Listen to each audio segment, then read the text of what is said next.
और इत्तेफाकन दोस्तों आज किसान ने संसद की तरफ कूच किया है। संसद और सड़क दोनों जगह आज के दिन किसान है। मैं सबसे पहले आपको यह वीडियो दिखा रहा हूं दोस्तों, आप देख सकते हैं राहुल गांधी के नेतृत्व में संसद के अंदर किसान के पक्ष में नारे लगाए जा रहे हैं। आप ये पूरा वीडियो देखिए और फिर मैं आगे जाके इसकी चर्चा करूंगा। न्याय करो, न्याय करो, न्याय करो।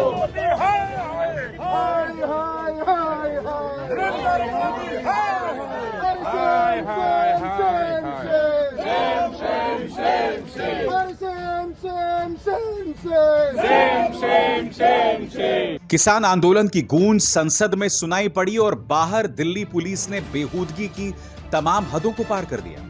विजय चौक, जहां अमूमन सांसद पत्रकारों से बात करते हैं, वहां पर सांसदों को पत्रकारों से बात करने से रोका गया। आप यहां पर दीपेंद्र हुड्डा और कांग्रेस सांसद बाजवा को देख सकते हैं। बता दी कि इधर मार्शल लॉ लगा हुआ है। कौन सी हायर अथॉरिटी है जिसको ये पता चलना चाहिए? आप पार्लियामेंटेरियंस को धमकाने की कोशिश कर रहे हैं, तो फिर आपका क्या हक है? हम बात कर रहे हैं किसानों की, आप बीच में इंटरव्यू में आपने कैसे रोका? हमें इन्फॉर्मेशन सिखाई अथॉरिटी को। क्यों इन्फॉर्मेशन? क्या हमारी सीआईडी लग रही है? ये विजय चौक है, देश का चौक है। बीच में कोई हायर अथॉरिटी को ये हमारे ऊपर निगरानी रखी जाएगी। देखिए क्या हमारे ऊपर निगरानी रखी जाएगी? ये नया मार्शल लॉ लगा दिया जी। तो देखा आपने, मोदी सरकार से लगातार सवाल यहां कांग्रेस कर रही है। और मैं आपको यह बतलाना चाहूंगा कि आज सिंघू बॉर्डर से बसों में बिठाकर किसानों की रुखसती की गई है संसद भवन की तरफ। यह वीडियो देखिए जो इस वक्त आपके स्क्रीन पर चल रहा है। और इस वीडियो में भी किसान जो है वो दमखम से अपनी बात रखने वाला है। और किस तरह से रखने वाला है, सुनिए क्या कहते हैं योगेंद्र यादव। आज एक ऐतिहासिक दिन है जब इस देश के किसान संसद में जा रहे हैं, कुछ मांगने नहीं, अपना आदेश देने। पहली बार इस देश के इतिहास में किसानों ने अपना व्हिप जारी किया है और एमपीज को बोला है संसद में किसानों के सवाल छोड़ के कोई और चर्चा नहीं। आज किसान उसकी निगरानी करने जा रहे हैं। ज्यादा संख्या में नहीं, पूरे अनुशासित तरीके से केवल 200 किसानों को अलाउ किया गया है। सबको आई कार्ड इशू किया गया है और जाके संसद की तरफ हम मार्च करेंगे। बसों में संसद के नजदीक जाएंगे, संसद की तरफ मार्च करेंगे। जहां रोका जाएगा वहां रोकेंगे और वहां पे अपनी किसान संसद लगाएंगे, जिसमें किसानों के उन मुद्दों पे चर्चा होगी जो पूरी दुनिया में डिस्कस हो रहे हैं। इंग्लैंड, न्यूजीलैंड, कनाडा की पार्लियामेंट में डिस्कस हो रहे हैं, भारत में डिस्कस नहीं हो रहे।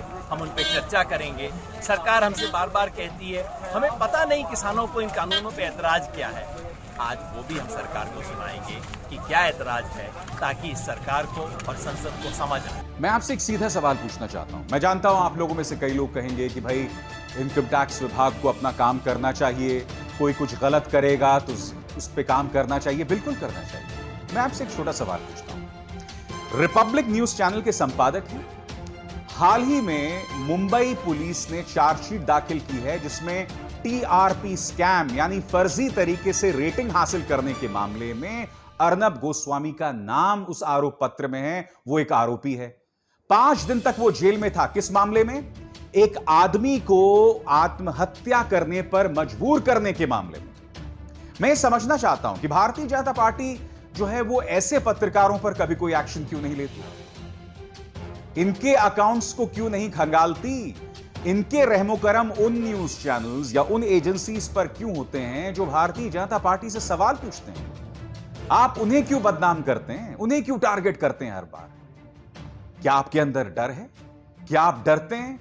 क्या आपको इस बात का डर है कि आने वाले 7 महीनों में जो उत्तर प्रदेश के चुनाव होने वाले हैं वहां पर आपकी पोल खुल जाएगी और आपके पास एकमात्र जरिया है उन लोगों को दबाना जो जनता के सामने सच ला रहे हैं? क्योंकि हकीकत यह है दोस्तों, क्योंकि इन्होंने मीडिया के जरिए एक किस्म का मास हिप्नोसिस यानी कि एक सम्मोहन पैदा कर लिया। सम्मोहन एक व्यक्ति के करिश्मे को लेकर, और आम जनता तक हकीकत नहीं पहुंच रही। हकीकत पहुंचाने वाले कौन है? हकीकत पहुंचाने वाले न्यूज क्लिक जैसे प्लेटफॉर्म्स हैं, भारत समाचार जैसे न्यूज चैनल्स हैं, दैनिक भास्कर जैसे अखबार हैं। और जब ये हकीकत पहुंचाते हैं तो सरकार को इस बात को लेकर तकलीफ होती है, और जब सरकार को तकलीफ होती है तो वो किसका इस्तेमाल करती है? ईडी का इस्तेमाल करती है, सीबीआई का इस्तेमाल करती है, इनकम टैक्स का इस्तेमाल करती है। ये इनका पुराना अंदाजे बयान है। आज की तारीख में कई भक्त कह रहे हैं कि भाई 1975 में भी इंदिरा गांधी ने इनकम टैक्स की बिजली काट दी थी, तो बधाई हो। कांग्रेस का जो सबसे शर्मनाक काल था, उनका जो सबसे शर्मनाक चेहरा था, आप लोगों ने बगैर इमरजेंसी के, बगैर आपातकाल के हासिल कर लिया। इंदिरा गांधी ने कम से कम देश में आपातकाल लगाई थी और उसके बाद ये तमाम कदम उठाए थे। आप क्या कर रहे हैं बताइए ना। पेगासस जासूसी मामले की जांच कई देश कर रहे हैं।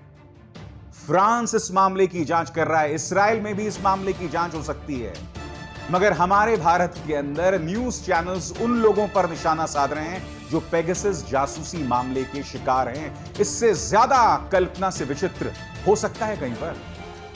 ऐसा इस देश में हो रहा है। तो सवाल जैसा कि जो अभिसार शर्मा जी ने भी अपनी रिपोर्ट में किया कि आखिर अर्नब गोस्वामी, जिन्होंने फर्जी तरीके से अपनी चैनल आर भारत की टीआरपी बढ़ाई, उसके लिए उनको बस 5 दिन जेल में रखा गया। जिन्होंने एक आदमी को मजबूर कर दिया सुसाइड करने के लिए, उसके बाद भी उन पर कोई एक्शन नहीं हुआ।